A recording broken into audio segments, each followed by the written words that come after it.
শুভ সকাল বন্ধুরা, বৃষ্টিস ফ্যামিলির আরেকটি নতুন ব্লগে তোমাদের সবাইকে অনেক অনেক ওয়েলকাম। আশা করছি তোমরা সবাই ভালো আছো আর আমরাও বেশ ভালো আছি। আজ হলো রবিবার আর এখন ঘড়িতে সময় হচ্ছে সকাল 6টা। আর এখন থেকেই কাছে দূরের সমস্ত বন্ধুদের সাথে নিয়ে আমার আজকের দিনের ব্লগটি শুরু করছি। তোমাদের সবাইকে আমার ব্লগের সঙ্গে থাকার জন্য অনুরোধ রইল।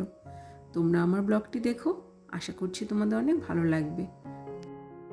আজ তো রবিবার, হাজব্যান্ডের অফিস, ছেলের স্কুল সবই ছুটি। দেরি করে ঘুম থেকে উঠলেও অসুবিধা হতো না, সকালের দিকে অতটা তাড়া নেই, কিন্তু তাও না আমি তাড়াতাড়ি উঠেছি। আসলে পুরো সপ্তাহটা না ওই 5:30টার দিকে ঘুম থেকে উঠি, তো ওই জন্য দেখলাম যে যেই না 5:45 মতো হয়েছে অমনি চোখটা খুলে গেল। আর আমি ওই জন্য আর বিছানায় থাকলাম না, উঠেই পড়লাম। রবিবার ছুটির দিন হলেও অনেক কাজ থাকে জানো তো, সারা সপ্তাহের অনেক কাজ যেগুলো হয়তো অন্য দিন করতে পারি না। সেটা তো ভাবি যে এরকম শনি রবিবার আসবে আর আমি বাড়িতে থাকবো, সবাই বাড়িতে থাকবে, তখন কাজগুলো করতে পারবো। তো এত কিছু ভেবেই আর বিছানায় বেশিক্ষণ থাকিনি। ঘুম থেকে উঠেছি, উঠে ফ্রেশ হয়ে ঠাকুর ঘরের কাজকর্মগুলো করে ওপরে চলে এসেছি। ছেলে আর ওর বাবা তো এখনও ঘুমোচ্ছে, তাই বেডরুমেরও কাজকর্ম কিছুই করতে পারিনি। বিছানা গুছানো, ঘর ঝাড়ু লাগানো, যা যা কাজ আর কি প্রতিদিন সকালে করতে হয় সেগুলো সব বাকিই আছে। তা ভাবলাম যে আগে ছাদে যাই, গাছগুলোতে জল দিতে হবে, তা সেটা দিয়ে নিই। আর দেখো ছাদে এই সমস্ত জায়গাগুলো কি ধুলো পড়েছে। সারা সপ্তাহটা এতটা ব্যস্ততার মধ্যে দিয়ে কাটে, এই সব দিকে না আর নজর দেওয়া হয় না। প্রতিদিন যখন সকাল বিকাল দুবেলা করে ছাদে গাছগুলোতে জল দিতে আসি, তখন নজরে পড়ে যে এই কাজগুলো আমার করতে হবে, কিন্তু ওই যে হয় না, এ কাজ সে কাজে আর এদিকটার সময় দেওয়া হয় না। তারপরে প্রচণ্ড গরম, রান্নাবান্নার পরেও যদি একটু টাইম পাই সেই টাইমেও ইচ্ছা করে না রোদের মধ্যে এইগুলো এসে করতে। ওপরে শেড দেওয়া আছে, কিন্তু তাতেও না ভালোই গরম হয়। তো আজকে দেখো এখনও ভালো তো রোদ ওঠেনি সেভাবে, তাই ওই জন্য সবার আগে ছাদে এসে এই কাজগুলোই করছি। আর ওই যে তোমরা দেখলে না যে চৌকিটা, ওটা আগে নিচে ছিল, তা কিছুদিন হলো ওই চৌকিটা নিচে আর লাগছে না বলে ছাদে তুলে দিয়েছি। আর ওর উপরে একটা বেড কভার পেতে আর একটা মাদুর পেতে দিয়েছি। তো মাঝে মধ্যে যখন ওপরে আসি ছাদে তখন ওই জায়গাটায় বসি। এমনিতেও আমার ছাদে তো একটা বসার জায়গা আমরা করে রেখেছি, সেটা তো তোমরা দেখলেই। তো ওটাও ভালো করে পরিষ্কার করে নিলাম। আর যেহেতু আমাদের একদম রোড সাইডে বাড়ি, তো এই জন্য ঘর বাড়ি সবসময় একটু বেশি নোংরা হয়। তো নোংরা যেমন হয় সেরকম সময় সুযোগ বুঝে সব পরিষ্কারও করে রাখি।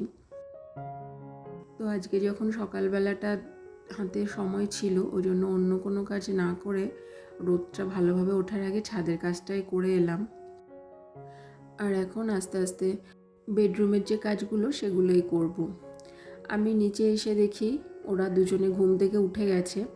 ছেলেকে ওর বাবাই ব্রাশ ট্রাশ করিয়ে দিয়েছে, ওই জন্য আজকে ওগুলো আমার আর করতে হয়নি। ওর বাবার ছুটির দিনগুলোতে যেদিন যেদিন বাড়িতে থাকে সেদিন এই কাজগুলো ওই করে দেয়। তারপর ছেলেকে খাইয়ে টাইয়ে দিয়েছি আর ও নিচে চলে গেছে ওর ঠাম্মি দাদুর কাছে। ওর ঠাম্মিরও আজকে ছুটি, বাড়িতে আছে। আর এখন দেখছি যে রোদের তেজটাও বাড়ছে আস্তে আস্তে। আর এই রোদের তাপ বাড়ার আগেই দেখো সকাল সকাল অনেক কাজই করে নিয়েছি, নাহলে এই বেলা বাড়লে না আস্তে আস্তে আমি ছাদের কাজ কিছুই করতে পারতাম না। তারপরে রবিবারে তো অনেক এক্সট্রা কাজ থাকে, আরও রান্না বান্নার চাপটাও একটু বেশি থাকে, একটু ভালো মন্দ রান্না করতে হয়। আর সবাই দেখবে বাড়িতে থাকলে কাজের চাপটাও অনেক বেশি থাকে। তো যাই হোক, তারপরে আস্তে আস্তে আমার বিছানাটা ঠিকঠাক করে গুছিয়ে নিলাম। আর হাজব্যান্ড তো চা খেয়ে বাজার করতে চলে গেছে। আর রবিবারে একটা জিনিস কি হয় জানো তো ভালো, যে সকালের দিকে সবাই বাড়ি থাকে ঠিকই, কিন্তু টিফিন বানানোর যে কাজটা সেটা আর করতে হয় না। বেশিরভাগ রবিবারটাই না ও বাইরে থেকে টিফিনটা কিনে আনে, সেজন্য টিফিন বানানোর কাজটাও নেই। তাই আমি হাতেও অনেকটা সময় পেয়ে যাই এই সমস্ত দিকে টাইমটা দেওয়ার জন্য। তো বাজারে চলে যাওয়ার পরে এখন আমি আমার বেডরুমের ফার্নিচারগুলো একটু পরিষ্কার করে নেব। প্রতিদিন তো আর সম্ভব হয় না না ডাস্টিংয়ের কাজগুলো খুব ভালোভাবে করার, হয়তো অল্প কিছু করি, কিন্তু এই রবিবারটা দেখবে আমরা প্রত্যেকেই ঘরবাড়ি পরিষ্কার করার দিন হিসাবে বেছে নিই। এটা শুধু আমার নয়, বেশিরভাগ মানুষেরই এই দিনটা এই কাজগুলো থাকে। এই দিনটা মানে সানডে অন্যদের জন্য হয়তো ছুটির দিন, কিন্তু আমাদের হাউসওয়াইফদের রবিবারটাই দেখবে যত বেশি কাজের চাপ থাকে। তোমাদের সঙ্গে কথা বলতে বলতে দেখো অনেক কাজই গুছিয়ে করে নিয়েছি। আর এই যে দেখো এখন ঘর ঝাড়ু দিয়ে নেব, আর তারপরে আজকে আয়নাগুলো একটু কলিং দিয়ে পরিষ্কার করব ভেবেছি। তো প্রায় দিনই তো এমনি হয়তো ড্রেসিং টেবিল বা শোকেসটা মুছে নিই, কিন্তু আয়নাটা না সব দিন তো আর কলিং দিয়ে মোছা হয় না। ওই মাসে একবার কি দুবার কলিং দিয়ে পরিষ্কার করে রাখি, আর তাতেই ভালো পরিষ্কার থাকে। রান্নাঘরে যাওয়ার আগে এই কাজগুলো সবই করে নিলাম এক এক করে। জানো তো আজকে রবিবার রান্নার চাপটা বেশি থাকবে, তারপরে রান্না করে এসে না এই গরমে আর ইচ্ছা করবে না এই সমস্ত কাজ আর কিছু করতে। তাই যতটা পারছি এনার্জির সঙ্গে আগেই কাজগুলো করে নিচ্ছি, কারণ এই গরমে রান্নার পরে এনার্জি লেভেল আমার আর থাকবে না। তখন মনে হবে যে কতক্ষণে স্নানটা সেরে ঠাকুর পুজোটা করবো আর তারপরে ছেলেকে খাওয়াবো, এই সমস্ত চিন্তা ভাবনা থাকে। তাই রান্নাঘরে যাওয়ার আগেই এই কাজগুলো সব সুন্দর করে গুছিয়ে করে রেখে গেলাম। ব্রেকফাস্ট সেরে এখন দুপুরে রান্নাবান্না সব করব, সেটাই জন্য ভাতটা বসিয়ে দিচ্ছি। তো আজকে হাজব্যান্ড কিনে এনেছিল নান আর আলুর তরকারি, সেটা দিয়েই আজকে সবাই সকালে ব্রেকফাস্টটা করেছি। তোমাদের সঙ্গে আর সেই ভিডিওটা আজকে আমি শেয়ার করলাম না। তো যাই হোক দেখো এখন রান্না করছি লাউ শাক আলু বেগুন দিয়ে আর চিংড়ি মাছ দিয়ে। কালকে রাতেই না এই লাউ শাকটা কেটে কুটে রেডি করে রেখেছিল আমার শাশুড়ি মা। আর মাংস করব তো তার জন্য মশলাটা আমি রেডি করে রেখেছিলাম। দিনের বেলায় আমাদের যতটা কাজের চাপ থাকে রাতে তো অতটা থাকে না, ওই জন্য এই সমস্ত কিছু কিছু কাজ করে রাখি। যেদিন যেদিন এই শাক টাক করা হয় বা এরকম মশলার দিয়ে কোনো খাবার দাবার বা অনেকটা মশলার প্রয়োজন পড়ে, তা আগের দিন রাতে না ওগুলো গুছিয়ে করে রাখি। মাও করে, আমিও করি, দুজনে মিলেই করে রাখি। তো দেখো আজকে করছি মাটির হাঁড়িতে চিকেন। এটা খেতে বাড়িতে সবাই খুব পছন্দ করে। তো শীতের সময় না প্রায় রবিবারই এটা করেছি। এই গরম পড়ার পরে এই প্রথম মাটির হাঁড়িতে করছি। আসলে মাটির হাঁড়িতে চিকেনটা হতে একটু বেশি সময় নেয়, তো ওই জন্য এখন আর খুব বেশি করছি না। তো আমার হাজব্যান্ড কালকে রাতেই বলছিল যে অনেক দিন তো করছো না, তাহলে এবার একদিন আবার মাটির হাঁড়িতে চিকেনটা বানাও। তো আজকে আবার বানাচ্ছি। তো আজকে পোলট্রিই করছি, দেশি মুরগির নেই আজকে। তো প্রথমে মাংসটা সমস্ত মশলা দিয়ে ভালো করে মেখে কিছুক্ষণ রেখেছি, আর তারপরেই মাটির হাঁড়িতে দিয়ে চাপা দিয়ে রেখে দিয়েছি। ব্যাস টকবক করে ফুটলো, আর তারপরে একটু গরম মশলা দিয়ে দিলাম, হয়ে গেল রান্না। একদম সিম্পল প্রসেস, কিন্তু খেতে কিন্তু খুব দুর্দান্ত লাগে। তো আজকে রান্না বান্না তো কমপ্লিট। লাউ শাক করলাম, দেখলেই তো তোমরা, আর চিকেন করলাম। আর সকালের দিকে মা করেছে ডাল আর পটল আর ডিম দিয়ে ভাজা। আর চাটনিটা তো করাই থাকে। আমার শাশুড়ি মা চাটনিটা করেন, আর উনি বেশি করে করে রাখেন, এক সপ্তাহ পর পর করেন। সপ্তাহে একটা দিন করেন, আর সেটা দিয়েই পুরো সপ্তাহটা হয়ে যায়। আর চাটনি খেতে আমাদের বাড়িতে বেশি পছন্দ করে আমার হাজব্যান্ড আর আমার শ্বশুরমশাই। আমার ছেলেকে তো আমি আজ পর্যন্ত চাটনি খাওয়াতে পারিনি। তো তারপরে দেখো এই যে ফ্রিজ থেকে বের করে ঠান্ডা ঠান্ডা তরমুজ কেটে নিচ্ছি।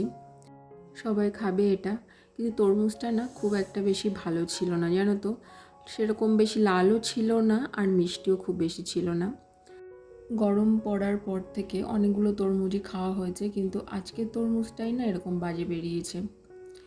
তো যাই হোক, তারপরে দেখো স্নান সেরে ঠাকুর ঘরে এসছি, ঠাকুর পুজোটাও করে নিলাম। আর এখন আবার চলে যাব কিচেনে। প্রায় 2টো বাজতে যাচ্ছে, সবাই লাঞ্চ করবে।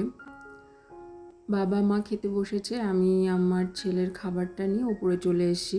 হাজব্যান্ডকে বলেছিলাম যে তুমি খেয়ে নাও, তাও বললো যে না, তুমি ছেলেকে খাইয়ে নাও, তারপরে দুজনে একসঙ্গে খাবো। তো এরকম আমাদের বাড়িতে প্রায় দিনই হয় আর কি। এই শনি রবিবারের দিনগুলো বাবা মা আর ছেলে আগে খেয়ে নেয়, আমি আরও পরে খাই। ছেলেকে তো চিকেনের ঝোল বেশি দিই না, চিকেনটা দিয়েই একটু মেখে মেখে খাইয়ে দেবো। চিকেন করেছি বলে দেখো একাই খেতে চাইছে। সারা দিনের ক্লান্তি শেষ হয় এখানে এসে, মানে এই সময়টাতে। দুপুরে খাওয়া দাওয়ার পরে রুমে চলে এসেছি, আর এখন একটু ঘুমোবো। ছেলেকে ঘুমোতে বলছি, কিন্তু ও বলছে না আমি এখন ড্রয়িং করব। কিন্তু আমার তো আর শরীর চলছে না বলো, সে কোন সকালে ঘুম থেকে উঠেছি। আর ওর যেদিন যেদিন ছুটি থাকে ও সেদিন একটু লেটে ঘুম থেকে ওঠে, তো ওই জন্য দুপুরে আর ঘুমোতে চায় না। তো আমি ওকে বললাম যে বাবু যে আজকে তাড়াতাড়ি ঘুমিয়ে পড়ো, ঘুম থেকে উঠলে তোমাকে আবার পার্কে নিয়ে যাব। তো কদিন ধরে বায়না করছিল পার্কে যাওয়ার জন্য। আমি আর ওর বাবাতে ডিসাইড করেছি যে আজকে ওকে সন্ধ্যার দিকে পার্কে নিয়ে যাব। এই পার্কটা খোলা থাকে প্রায় রাত 8টা পর্যন্ত, ওই জন্য ভাবলাম যে বিকাল বিকাল বেরিয়ে লাভ নেই, ভালো করে ঘুমিয়ে নিক, তারপরেই নিয়ে যাব পার্কে। ঘুম থেকে ওঠার পর এখন ছেলেকে রেডি করাচ্ছি, আর এখন প্রায় 6টা মতো বেজে গেছে। ওকে রেডি করিয়ে দিয়ে আর আমিও রেডি হয়ে নিলাম। বাড়ির কাছে এই পার্কটা, 15 মিনিট মতো লাগে যেতে। ওর যখন 1 বছর বয়স তখন থেকেই না আমি ওই পার্কটাতে ওকে নিয়ে যেতাম। আগে একটু বেশি যেতাম, এখন সেভাবে আর যাওয়া হয় না, মাঝে মধ্যে যাই। স্কুল শুরু হয়ে যাওয়ার পর থেকে না পার্কে যাওয়াটা একটু কমে গেছে। ওখানে গেলে ওর ভীষণ ভালো লাগে, বিভিন্ন ধরনের পাখি আছে, ঘোড়া, অনেক কিছু আছে দেখার। আর তার সঙ্গে সঙ্গে বাচ্চাদের অনেক খেলার জিনিস আছে, সেজন্য ওর ভীষণ ভালো লাগে। আসলে সেভাবে তো বাড়িতে আর একা একা খেলতে পারে না, আর খেলার জায়গাও পায় না। কিন্তু ওখানে গেলে অনেক বাচ্চারা আসে, আর ওর ভীষণ ভালো লাগে। তোমরা দেখতেই পাচ্ছ কীভাবে ছোটাছুটি করছে।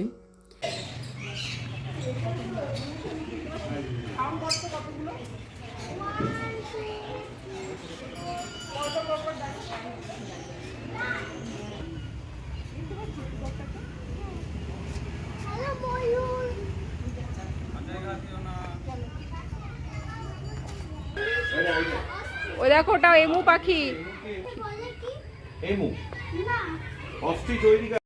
তোমাদের দেখালাম যে এখানে কী কী আছে, দেখলে তো এখানে ময়ূর আছে, বিভিন্ন ধরনের পাখি আছে, অস্ট্রিচ, এমু, তারপরে এই যে ঘোড়া আছে একটা, ওখানেও এসছি এখন। এই জন্য না বাচ্চাদের সাথে সাথে আমাদের বড়দেরও এখানে এসে ভালো লাগে। তো সেগুলো সব দেখে নিলাম একবার করে, আর প্রায়ই আসি, প্রায়ই দেখি, তাও মনে হয় যেন নতুন দেখছি। আর তারপরে বাচ্চাদের খেলার জায়গায় ছেলেকে নিয়ে এসেছি। আর পার্কটা না অনেক বড় আর খুব সুন্দর গোছানো। আস্তে আস্তে দেখো, ধরো ধরো ধরো, ওকে ধরো। আচ্ছা আচ্ছা, কেন কেন, করো করো,